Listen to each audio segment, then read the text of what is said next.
सबसे पहले जो नैरेटिव पुश किया जाता है कि रशिया तो हमारा ऑल वेदर फ्रेंड है, हम Su-57 क्यों नहीं लेते, वो 5th जनरेशन भी है और सस्ता भी है।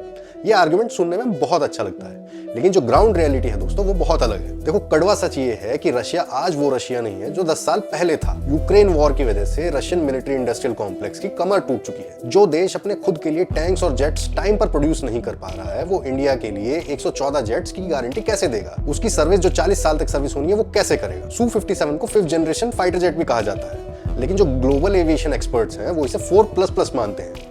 इसका मतलब यह है कि जो इसका रडार क्रॉस सेक्शन है, जो RCS है, यानी जो रडार पर दिखने का जो इसका साइज है, वो अमेरिकन जेट्स के मुकाबले बहुत बड़ा है। इसके पैनल, रिवेट्स और इंजन की नोजल की फिनिशिंग वो स्टेल्थ नहीं प्रोवाइड करती है जो मॉडर्न वॉरफेयर में चाहिए।